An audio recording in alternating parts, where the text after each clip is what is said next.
little quick and dirty video. Mainly A, I forgot to borrow the camera, and B, I wanted to do a little bit of on-location stuff. I'm at my local ball field. Nothing is going on right now. There are no Little League games, but that is not the point. I want to go here because this is where every Major League Baseball's dream starts, in the minor league, not in the minor leagues, in the Little League ball fields.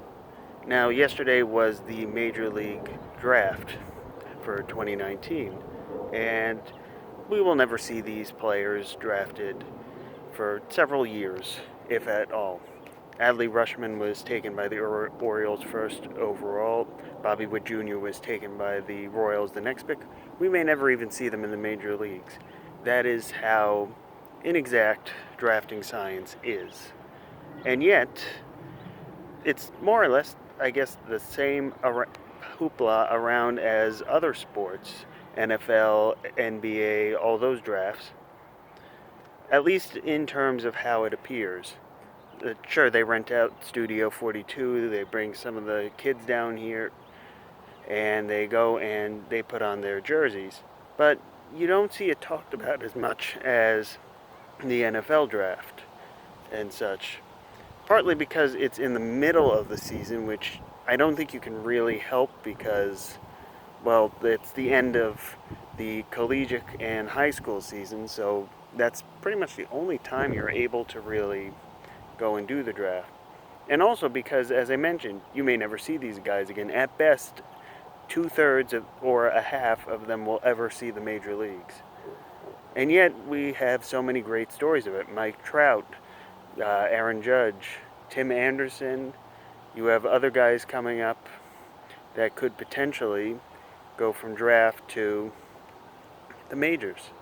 So is there any way to make this a little better? And also, I just realized, apologies if the sun is blocking everything. I will try to get in the way of that. There we go.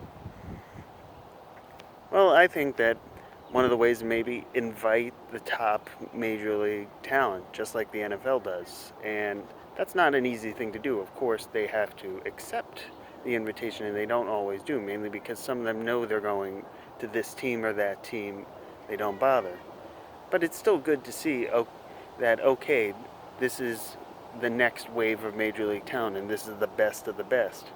And also, it has suspense. If that first team doesn't take what's expected to be the first talent, then who does he go to? Where does he fall? Then another thing I would say, allow them to trade the picks. You can already trade the competitive balance picks. What if on draft eve we heard that the Orioles were in talks with the Dodgers of trading the number 1 overall pick? Or if the Angels were trading, say, Mike Trout to the Diamondbacks, who had 7 picks on the first day, and they got 4 picks plus 2 prospects. How incredible of a storyline would that be?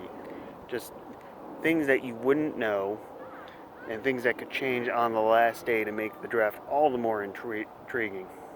And then finally, I would say, maybe institute a bit of a draft lottery.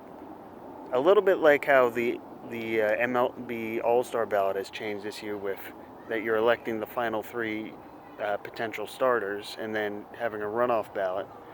Have it where the top 10 picks are in a lottery, that the 10 worst teams don't know if they're actually going first. Like, maybe for this year, maybe it's not the Orioles with the first overall pick. Maybe it's the Giants who had the 10th worst record.